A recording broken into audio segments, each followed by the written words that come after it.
Alors nous sommes le jeudi, on est 18 Shvat 5780. On est donc ce soir de Seudat Yitro pour le Heder KLC. Voilà la petite pièce montée qu'on a fait. Et voilà donc les tables préparées soigneusement pour l'arrivée des enfants. C'est bien, c'est bon ou c'est pas bon? C'est hyper bon. Hazak Bao. Oh, les secondes. C'est bon ou c'est pas bon les secondes? Hazak. Oh, les cinquièmes, c'est bien ou c'est pas bon? Et oh, les quatrièmes, c'est bien ou c'est pas bon? Hein, c'est pas bon? Alors les troisièmes là, c'est bon ou c'est pas bon? Hazak,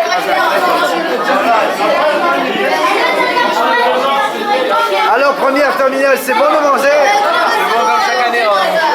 Hazak, hein, monsieur Youssef? Excellent. Excellent. Ah, on va dire. Excellent, très bien. Monsieur Jaïs? Moi je régime moi. Dans la porte de Kitro, on voit lui c'est un étranger, il vient On a dit silence. il vient dans notre pays, il est converti et tout, et d'un coup il vient voir Moshe Rabbeinu, il lui dit il lui donne des conseils, il aide et tout alors que c'est pas un converti. Et Moshe il a laissé rentrer dans son peuple, et Hachem il a même pas fait attention que c'est un converti, ni que c'est un... Il a laissé rentrer, il a laissé même que sa paracha soit jusqu'à maintenant, et qu'on fait même une fête pour lui. Alors, alors nous aussi on doit laisser entrer tout le monde, par exemple les goy au Cheder, que tous les profs qui sont goy, on laisse, le Ramouche laisse entrer. Et... Hazak.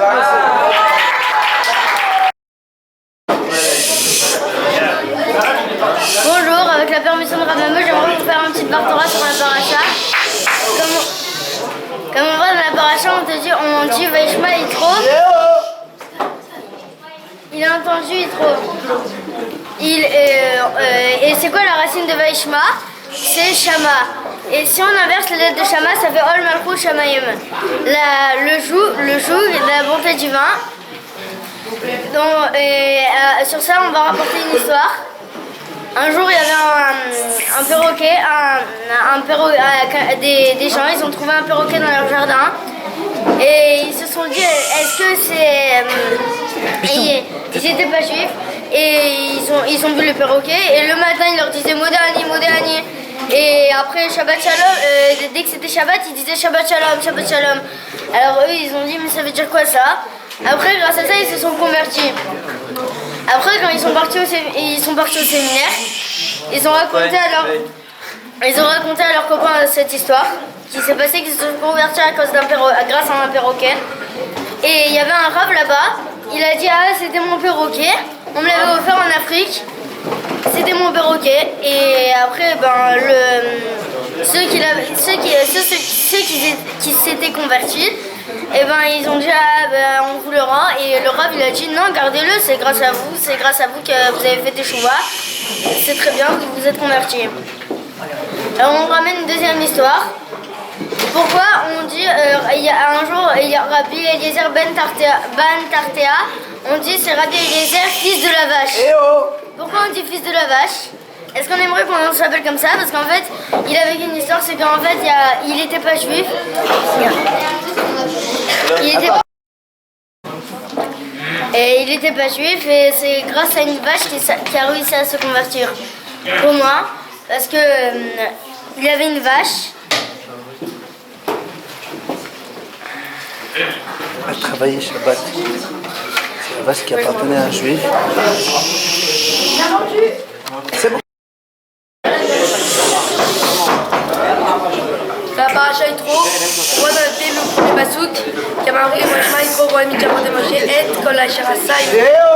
Tout ce qu'il a fait Dieu. Tout ce qu'il a fait le Dieu. D'abord on dit s'il y a tout ce qu'il a fait Dieu. Pourquoi on dit que c'est que Yitro qui a entendu, il n'y a pas que Yitro.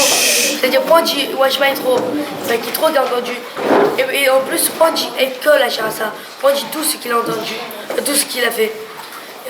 On pourrait dire très bien de ce qu'il a fait. Bon, alors, on amène un machal. Un homme, il voit un peintre dessiner. Il commence le peintre, il fait des traits. Bon, après quelques minutes, il commence à relier tous les traits. Et là, il commence et il a compris le dessin. Pareil, avec Bara de la grêle. Quand Hachem il a fait la grêle, il n'a pas tout détruit. Il a laissé un peu. Les gens se sont dit Hachem n'est pas fort, il n'a pas tout détruit. Mais en vrai, à la fin, on a vu que c'était pour les sauterelles. Aussi que des vers, la peste. Quand Hachem n'a pas tué tous les animaux. Mais avant, on a vu que les animaux qui restaient, c'était pour poursuivre les chevaux, c'est pour poursuivre. Et mais Israël est tombé dans la mer Rouge. Voilà, maintenant avec Yitro, quand il colle à Charasa. En vrai, Yitro, il a vu chaque détail. C'est-à-dire, il a vu pourquoi il a fait ça, parce qu'il y a ça. Il a vu chaque détail. C'est pour ça qu'on dit colle. Et même de nos jours, on nous dit pourquoi lui il est malade, il ne mérite pas. Pourquoi ça dit qu'il est, il est pauvre. Lui, ça va chaque fois les riches. En vrai, quand il y aura le Mashiach, on verra tout, tous les détails. On comprendra pourquoi c'est comme ça. Il est écrit dans la paracha d'Yitro. Il est écrit dans la paracha d'Yitro. Ben Yersu, au pluriel. Et après il y a écrit Venafal Mimenu Rav. Et au singulier. Pourquoi le pasuk il fait d'abord au pluriel après au singulier? Donc Rachid nous ramène une explication, il nous dit c'est que même s'il n'y en a qu'un seul qui tombe, qu'un seul qui est monté, et ben c'est quand même beaucoup pour Hachem. Donc maintenant je vais vous raconter une histoire pour prouver l'amour d'Hachem envers le peuple juif. Donc c'est une histoire dans la Gemara. C'est un rave, il est tombé malade. Et les docteurs ils ont dit que pour le guérir, il fallait un vin qui ait 70 ans. Et donc ses élèves sont allés chercher dans les caves aux alentours. Et là ils ont cherché. Et là ils ont trouvé un vin qui a pile poil 70 ans. Et donc après ils l'ont ramené, il a guéri. Et ça nous montre à quel point Hachem il a fait exprès pour pas que ce vin se vende pas. Et comme ça guérit un rave qui est 70 ans plus tard. Et aussi le Midrash, il dit que Hachem il a coupé une deuxième fois. Hachem il a recoupé la mer en deux, rien que pour Datam et Aviram. Bien qu'ils allaient faire des péchés par la suite. Et donc Hachem il avait un espoir de Teshuvah. Donc ça nous montre l'amour qu'Hachem il a envers le peuple d'Israël. Hazak.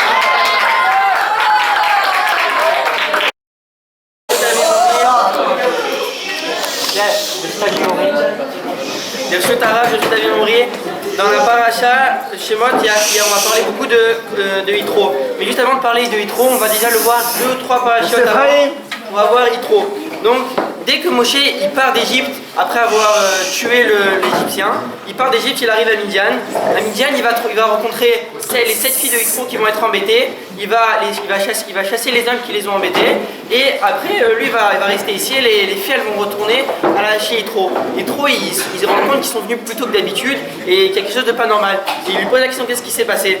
Elle répond tout simplement, il y a un monsieur qui est venu et qui nous a aidés. Alors, il dit, mais pourquoi vous ne l'avez pas invité? Pourquoi vous faites rien pour lui? Alors qu'est-ce qu'on fait? On l'appelle Yitro, on appelle Moshe pour venir chez Yitro. Donc il y a tout le repas, il y a plein de choses qui vont se passer. Sauf que dans la paracha, à chaque fois qu'on va parler de Yitro, on va l'appeler soit Yitro, on va l'appeler soit Cohen Midian, soit Réouel. Mais on ne va jamais l'appeler Yitro tout seul. Pendant toute la paracha de Shemot, quand on va parler de lui, on ne va jamais l'appeler Yitro. Toujours Yitro Cohen Midian. Après, on va le voir maintenant dans la paracha Yitro, il y a marqué Vaishma Yitro Cohen Midian. Là, on le revoit encore une fois qu'il y a marqué Yitro Cohen Midian. Donc, ça devrait être normal. Après, on voit, juste après ça, qu'est-ce qui se passe? Maintenant, on va l'appeler On va l'appeler que Yitro. Juste avant de répondre pourquoi il y a un changement, il y a marqué un petit peu avant que dès que Hachem il va parler à Yitro, à Moshe, et qu'il va lui dire pourquoi qu'il doit aller sauver les Israël, à ce moment-là, dès qu'il va revenir chez Yitro et qu'il va commencer à partir, on va plus l'appeler Yitro Cohen Midian, on va l'appeler Yitro tout court. Pourquoi il y a des changements à tous les moments? Ou on l'appelle une seule fois pour toutes, Yitro Cohen Midian, une fois au début, une fois dans Parashat Yitro, et après on l'appelle tout le temps Yitro. Pourquoi on fait des changements? Pourquoi la Torah elle fait des changements à chaque fois?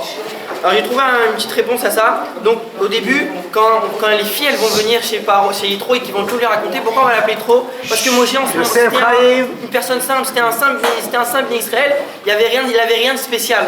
Alors on l'a appelé Yitro Cohen Midian, parce que Moshe, on va essayer de se marier avec Yitro Cohen Midian, il n'y a rien.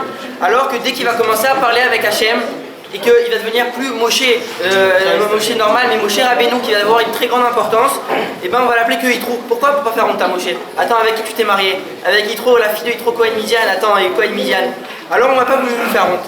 Après on revient, alors maintenant pourquoi on l'appelle Vaishma Yitro Cohen Midian dans la paracha? Alors on devrait l'appeler que on aurait pu l'appeler Yitro.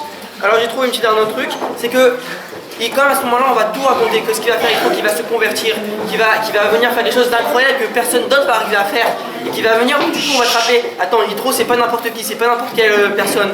Donc et après, dès qu'on va parler juste après de Yitro, on va pas encore redire Yitro Cohen Midian pour refaire honte encore à Moshe, attends avec qui? Et vu qu'on sait déjà maintenant qui c'est Yitro, on va juste dire Yitro. Après il y a un autre petit truc que je voulais dire, c'est qu'il y a marqué que Hachem il s'est souvenu des Bnei Israël. Attends, c'est la question la plus connue, mais pourquoi il se souvient?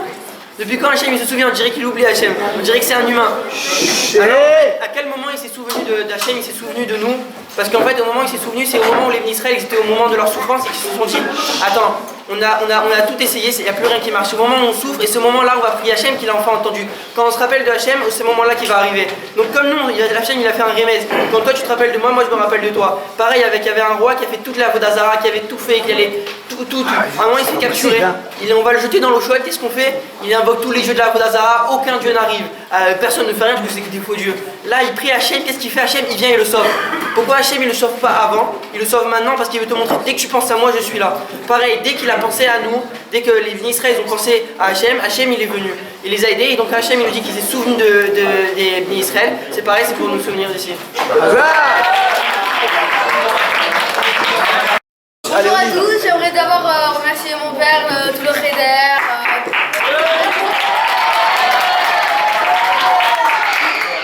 Arrive, s'il organise le internet, tout le monde, quoi, tous ceux qui m'entourent, qui m'aident à pouvoir vous dire le peu que je vais vous dire. Bravo. Alors il y a dans la paracha d'Yitro, il y a marqué que va y avoir Israël Negedar. Il y a un passage qui dit que Israël, au moment de Matan Torah, il a campé Israël en face de la montagne. Et on dit pourquoi il a marqué il a campé au singulier Israël? Parce que les Bnei Israël à ce moment-là ils étaient tous unis, ils étaient comme un seul homme avec un seul cœur. Alors on dit, après tout on pourrait se demander que c'est quoi l'intérêt de cet enseignement? Pourquoi la Torah elle met l'accent sur le fait qu'ils étaient unis? Bon bah ok, ils étaient unis, ils ont reçu la Torah, il n'y a rien de spécial. Pourquoi on a mis l'importance sur le fait qu'ils étaient unis? On répond parce qu'en fait on sait que la Torah elle est comparée à une femme. Comme il y a marqué, on dit tous les lundis et les jeudis, Torah Tivanu Moshe, Morasha Kedat Yaakov, Moshe il nous a donné la Torah, un héritage pour l'assemblée de Yaakov. Et on dit, ne lis pas un héritage, mais lis Meorasa, fiancée. Donc on dit, comme on sait qu'une femme, elle ne peut pas se marier avec plusieurs personnes, donc du coup, c'est là l'utilité de dire que l'Israël, il était unique, ils étaient tous ensemble, parce que ça veut nous dire que c'est comme ça que la Torah elle a pu être donnée au peuple juif, parce que la Torah c'est comme une femme, et donc du coup elle s'est mariée avec un seul personne, parce qu'ils étaient tous unis ensemble. Et c'est comme ça aussi qu'on répond à une autre question.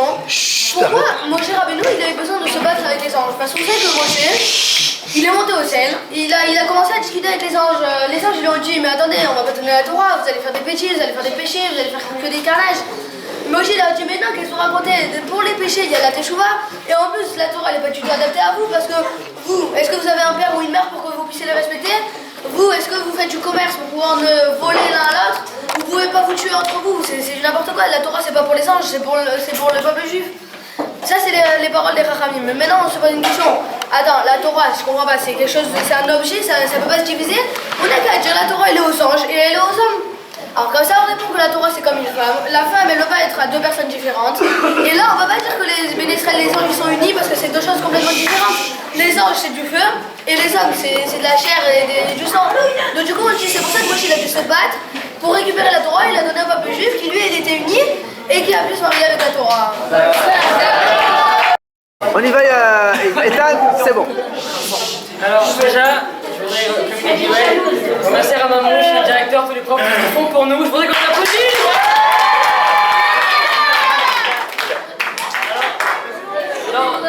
Dans la paracha Tito, dans le passage qui est écrit, Vayered Hashem al Har Sinaï al Rocha. Hashem est descendu dans la montagne du Har Sinaï, au sommet de la montagne. Ce soir, la question que nous allons nous poser, c'est comment ça se fait que Hachem, il s'est rabaissé à nous, il est descendu pour nous voir, Ça suffit. et pas nous qu'on a tout fait pour monter pour voir Hachem. Alors, pour répondre, dans la Gemara Brachot d'Avav Amud Aleph, il y a marqué un passage qui dit En Tfilato shel Adam Ishmat et la Bevet HaKnesset. La prière d'un homme est écoutée seulement dans la synagogue. Donc celui qui prie chez lui, sa prière n'est pas écoutée. En plus de ça, la chance que nous avons, c'est comme si un roi vient vers nous et nous dit tu as le droit à un vœu, et ce vœu, c'est que tu peux avoir tous les vœux que tu veux. Et bien c'est la même chose avec la synagogue pour nous. La synagogue c'est comme le palais, le roi c'est comme un tableau baroque, et les vœux, c'est la tefila. Dans la tefila, il y a tous les vœux qu'on veut. La Gemara Brachot, par la suite, dans Daf Zayin Amud Bet, raconte l'histoire de Rav Nachman avec Rav Yitzhak, où Rav Nachman qui demande à Rav Yitzhak pourquoi ce matin tu n'es pas venu à la tefila avec nous. Alors Rav Yitzhak lui dit ce matin j'étais fatigué, je me sentais pas bien. Alors Rav Nachman lui dit alors tu sais quoi, si tu es fatigué, ramène 10 personnes chez toi pour faire un tefila bénienne à la maison. Rav Yitzhak lui répond je suis fatigué, j'ai vraiment pas les forces. Rav Nachman lui dit alors tu sais quoi, t'as qu'à demander au Shadir Tzibour, quand il fait la tefila, il pense à t'acquitter. Au moins c'est comme si t'as fait bénienne. La Gemara pose la question qu'on se demande tous comment ça se fait que Rav Nachman il a encore insisté pour la tefila bénienne. Alors la Gemara va répondre avec l'enseignement de Rabbi Yochanan, au nom de Rabbi Shimon Bar Yochai. Il a écrit un pasouk, Vani tefilati et Hashem edratson. Et moi ma prière pour toi, Hashem, c'est un moment propice. Alors la Gemara va débriefer c'est quoi un moment propice, elle va dire que le moment propice c'est lorsque les portes du ciel sont ouvertes et tous les vœux qu'on demande, ça s'exauce. Et elle va ensuite demander, la Gemara demande c'est quand ce moment-là, c'est quand le moment propice. Elle répond tout simplement, c'est lorsque 10 personnes prient ensemble. C'est aussi rapporté dans le Rambam, Perek Kret, au sujet de la tefila, dans la première halakha. La prière de 10 personnes est toujours écoutée, même s'il y a des personnes impliquées parmi eux. Donc après on met l'importance incroyable de la tefila béménienne, on va maintenant parler de l'importance du Bet HaMidrash, qui est plus puissant de tout ce que nous venons de dire. Imaginez-vous, la Shrina, la présence de Dieu, les portes du ciel qui sont ouvertes. Aaron. Ça ne vaut même pas la Kedusha du Bet HaMidrash B'Yachid. Par contre, la halakha aujourd'hui n'est pas comme ça. Aujourd'hui, ce qui compte le plus, c'est le minyan. Mais on peut faire une remarque très importante. Qu'aujourd'hui, nous avons la chance que les Bet HaKnesset se transforment en Bet HaMidrash, car dans les Bet HaKnesset, aujourd'hui, nous faisons des halachot, des Dvar Torah, énormément de halachot. Donc imaginez-vous la fusion du Bet HaKnesset et du Bet HaMidrash, comment la Shekhinah est infinie.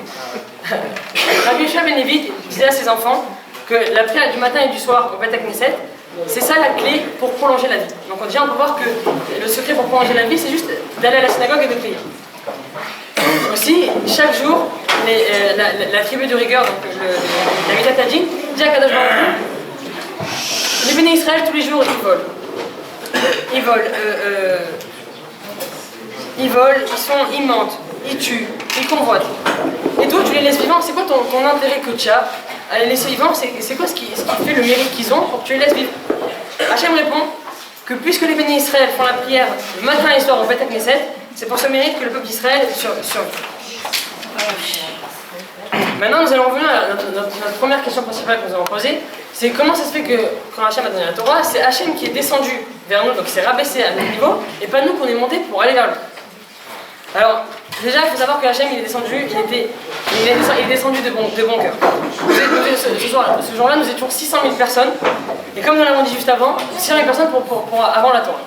Comme nous l'avons dit juste avant que la Shrina est descend et Hachem il réside avec nous, lorsque nous sommes 10 personnes, et donc la Shekhinah elle est là. Donc imaginez-vous 600 000 personnes qui équivaut à peu près à 60 000 minyan qui viennent pour la Torah et Hachem ne va pas descendre. Alors nous déjà, nous avons la chance d'être au Cheder, où nous avons des Beth Knesset, des Beth Midrash, et nous étudions tous les jours la Torah et nous faisons la Tfila Shacharit Mincha Amit des minyan. Grâce à cette force-là, Hachem il va écouter toutes nos prières et Hashem il va faire que tous les terminales auront le bac et tous les